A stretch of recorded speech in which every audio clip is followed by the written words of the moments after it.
Nosotras ya estábamos lanzadas acá con la Alejandra Sepúlveda hablando de cómo la ley Karim va a cambiar nuestra manera de habitar el mundo, ni más ni menos. Alejandra Sepúlveda, presidenta ejecutiva de Comunidad Mujer. ¡Qué placer tenerte en el estudio! Sí, yo estoy muy feliz de estar aquí, de verdad.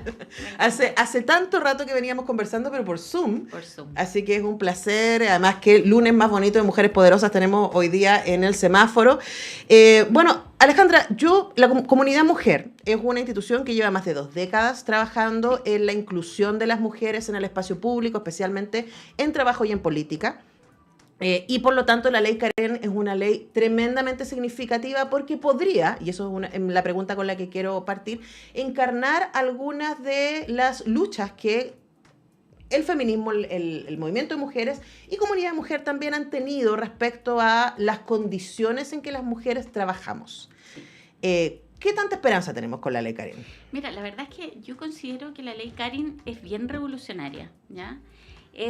Y esto hay que decirlo, es el primer hito de la ratificación que hizo Chile del convenio 190 de la OIT. ¿Y por qué quiero partir por ahí? Porque ese es un convenio que es en el fondo un tratado internacional que tipifica la violencia en el mundo del trabajo y la violencia por razones de género en el mundo del trabajo. Entonces, en esa tipificación está el abuso sexual, el acoso laboral y la violencia, ¿no? Por razones en el mundo del trabajo y también por razones de género. Entonces, este primer hito de la ley Karen, que entró en vigencia ahora, el 1 de agosto, lo que hace es obligar a las organizaciones privadas y públicas, o sea, Código del Trabajo, pero también trabajadores del sector público, a prevenir, sancionar y erradicar estas conductas, ¿ya?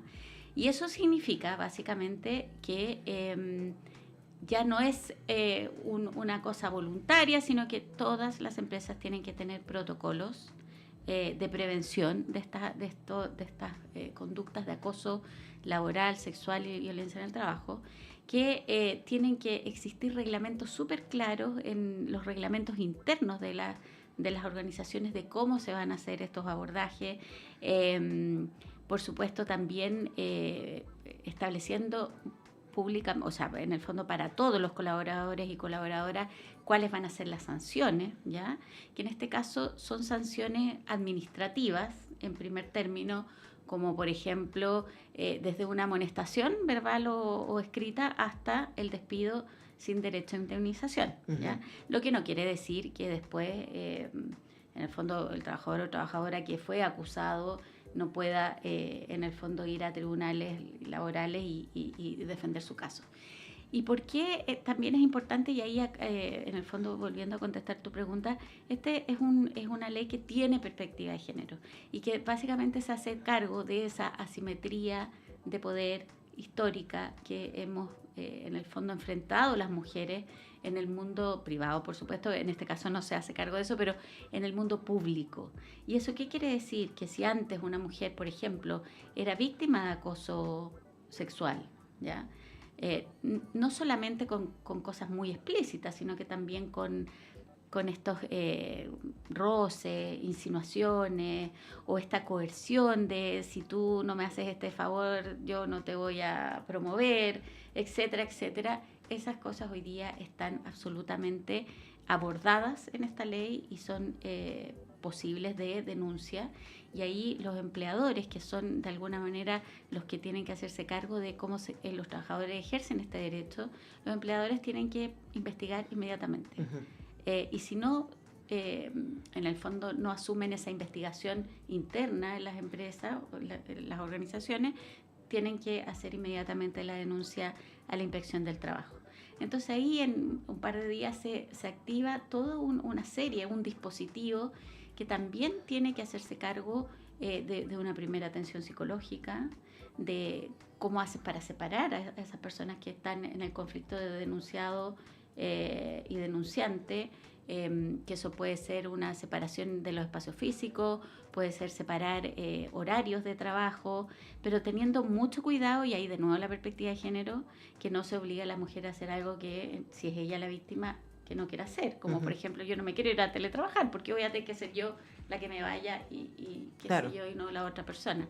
Entonces tiene muchos de alguna manera oportunidades para, en el fondo, y de manera muy explícita, para dejar de naturalizar, tolerar conductas que, bueno, por muchos años fueron como eso, como muy, muy soportadas por la cultura organizacional, ¿no? Eso en el caso del abuso sexual, pero también está del acoso sexual, pero también está el acoso laboral. Y yo me acuerdo, yo haber empezado a hablar de estos temas hace muchos años, cuando se les llamaba mobbing, que era esta cosa de los trabajadores o trabajadoras que recibían un trato que podía ser denigrante, que podía ser humillante y que podía afectar sus condiciones laborales, ya sea por parte de una jefatura o de compañeros de trabajo, de pares. En este caso, por ejemplo, en la ley Karim, este tipo de conducta son susceptibles de ser sancionadas tanto si es de un jefe hacia un trabajador, si es de un trabajador hacia un jefe, si es entre pares, o sea, en todas las direcciones, ¿ya? Estoy pensando, Ale, ¿te acuerdas de la oficina del Happening con Ja? Sí, total. O sea, la ley Karin les caería con todo. Pero con todo, absolutamente con todo, porque además, mira, y parte desde, por supuesto, definiendo muy bien qué es cada cosa, porque eso es re importante. Ahí quería llegar. Pero también aborda lo que se llaman las conductas incívicas, que es como ser descortés, usar un tono de voz desagradable. ¿Te fijas? O sea, como... y eso es re importante y lo quiero decir porque aquí va a ser muy importante la capacitación porque todos tenemos que desaprender, aprender a desaprender. Y entender que la regla general en todo espacio laboral tiene que ser el buen trato, el respeto, el tratar a todas las personas, hombres y mujeres, con dignidad. Para qué decir, la diversidad sexual también entra en esto de manera importante. Entonces, por eso yo considero que es bien revolucionario en el sentido que va a obligar a cambiar en muchos aspectos las relaciones laborales, y aun cuando da susto y muchos empleadores están muy, muy como asustados de este tema de que se elimina la figura de la habitualidad. Entonces claro, basta una denuncia para que esto se empiece a activar y se investigue.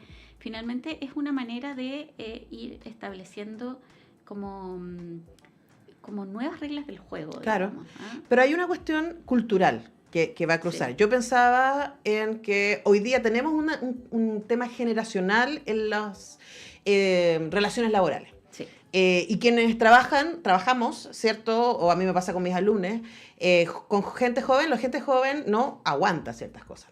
Sí. O sea, es como, no más, ¿cierto? Salud mental primero, no sé qué. Y eso tiene sus cosas súper positivas y tiene cosas súper malas, como que en general están súper poco comprometidos con los trabajos, en muchos casos, ¿cierto? O son muy sensibles, ¿cierto? Les cuesta la empatía hacia el otro. O sea, también todas estas cosas que pueden ser como el lado oscuro de la parte luminosa, ¿no? Pero también creo que quienes llevamos 20 años trabajando o más, también tenemos súper normalizadas ciertas maneras, y yo lo conversaba con una amiga ayer y pensaba así como, hay cosas que tienen que ver con el carácter. Ella me estaba describiendo a su jefa y yo le decía, Ley Karin. Pero yo pensaba en esta mujer, ¿no? Que lleva tantos años moviéndose en el mundo de esta manera, tratando a la gente de esta manera. ¿Qué va a pasar ahí? Bueno, es lo mucha que terapia. Mucho desaprender lo que uno en el fondo podía pensar que estaba bien o era tolerado. Por eso que parte de todo este movimiento que se está generando con la ley Karim es la obligación también de los empleadores de capacitar. Uh-huh. Y no es capacitar solamente a los niveles de entrada, es capacitar desde los directores, los gerentes generales, los altos cargos, hacia abajo. O sea, toda la organización tiene que estar sensibilizada, tiene que saber cuáles son las conductas que pueden ser sancionadas, tienen que saber qué sanción van a recibir de su empresa si es que incurren en ella, ¿ah? O sea, eso tiene que estar muy explícito. Es ideal que además las organizaciones ojalá construyan los protocolos con la participación de los trabajadores, claro, con los sindicatos, o sea, que haya un movimiento participativo, porque eso también ayuda muy fuertemente a la adhesión, ¿no? Ahora, ahí hay un rayado de cancha que va a ser clave, porque yo estoy mirando la ley, Ujú. y la ley dice, respecto al acoso sexual, esto es el inicio, el artículo 1, respecto al acoso sexual, cortito, y es muy, muy claro y muy, dice, entendiéndose por tal que una persona realice en forma indebida por cualquier medio requerimientos de carácter sexual no consentidos porque los recibes y que amenacen o perjudiquen su situación laboral Exacto. o sus oportunidades en el empleo. Y el acoso laboral, entendiéndose por tal toda conducta que constituya agresión u hostigamiento ejercida por el empleador o por uno o más trabajadores, o sea que también es horizontal, Claro, pare. en contra de otro u otros trabajadores por cualquier medio, ya sea que se manifieste una sola vez o de manera reiterada y que tenga como resultado para él, esto para mí me parece claro, para él o los afectados su menoscabo, maltrato o humillación o que bien amenace o perjudique su situación laboral o sus oportunidades en el empleo. Pero esto de pensar que tenga como resultado para él o los afectados, o sea, es que si yo tengo una discusión con mi jefe y él me dice algo y yo me siento humillada, porque ahí hay una Claro, tensión, ¿cierto? Hay un espacio subjetivo de interpretación que es grande. Entonces, por eso que también en el fondo, ¿de qué manera se puede uno resguardar? Exacto. O sea, como tú dices, ¿cómo hacemos para que esto sea equilibrado? Y ahí hay varias cosas. Uno, cómo se conduce la investigación. Tiene que haber personas designadas por la empresa que sean bien expertas, que tengan perspectiva de género, que no se sientan presionadas o se sientan como inclinadas a darle la razón a unos u otros. O sea, hay que hacer una investigación bien parcial, imparcial, perdón, dentro de lo posible. También es súper claro que las reglas del juego de las empresas cuando son claras ayudan. O sea, si tú tienes un procedimiento de evaluación de desempeño, ¿no? Si tú tienes conversaciones de feedback con tu qué sé yo, Equipo. Uh-huh. Y esas cosas están bien regladas y están escritas y están, en el fondo hay cuestiones que se hacen no de manera informal, sino de manera formal, es mucho más fácil. O sea, ¿qué es lo que yo creo que va a ocurrir?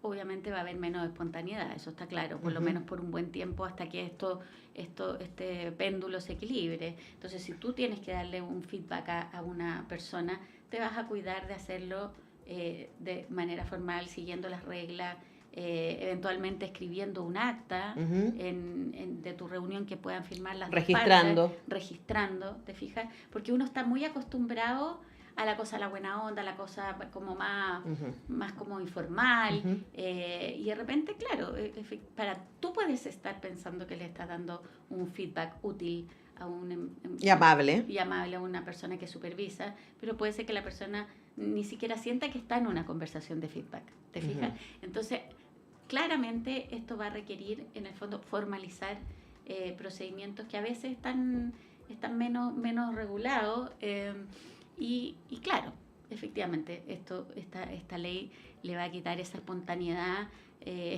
a las relaciones laborales por un buen tiempo hasta que se instalen estas formas. Piensa que todas las personas tenemos sesgos inconscientes, sesgos de género. Entonces, también en las capacitaciones que hay que hacer, no solamente es decir, oye, así va a funcionar la ley, usted tiene que tener reglamentos y tiene que tener protocolos y estos son los procedimientos y a los 30 días, a los 2 días, a los 30 días y lo que tiene que informar a la inspección. Eso es como lo higiénico. Lo importante aquí es cómo entras también en lo que es más transformacional, ¿no? Ahora, ahí frente a estoy pensando en dos situaciones muy inmediatas, ¿no? ¿Quién nos está escuchando y tiene algún cargo de jefatura? Nuestra recomendación, a propósito de lo que tú dices, Ale, sería usted consíguese un experto para hacer una capacitación ahora. Ahora ya. Ahora sí, ya. Sí. Ahora ya, porque esta cuestión se viene y si usted no quiere que empiecen a caer todo tipo de denuncias porque pensó que quizás que en una de esas, o sea, eso es como ya consíguese una capacitación para realizar un protocolo, para comunicar cómo va a vivir su organización. ¿Cuáles son las reglas del juego que se van a establecer? ¿Cuáles son las sanciones administrativas que van a estar involucradas en esto según los niveles de gravedad de una situación denunciada, que eventualmente también puede, si llega a convertirse en delito, también hay otras instancias, que no es la empresa, ¿no? Nosotros estamos haciendo en Comunidad Mujer algunas de esas capacitaciones, pero con este foco que yo te digo. O sea, no solamente miremos lo higiénico, lo que la ley obliga a hacer, sino que también metámonos en los sesgos, metámonos en entender bien de qué se trata la perspectiva de género. En la empatía. En la empatía, en la escucha, por qué en el fondo es importante mantener una cultura de respeto con el otro y qué significa eso en realidad, porque lo importante es cómo tú le das, haces que tu ambiente de trabajo sea un ambiente y puede ser digno. una ganancia. Hoy día suena un poco amedrentador, pero sí, puede ser una ganancia. Sí. Ahora, Eso para es lo que cerrar, yo creo.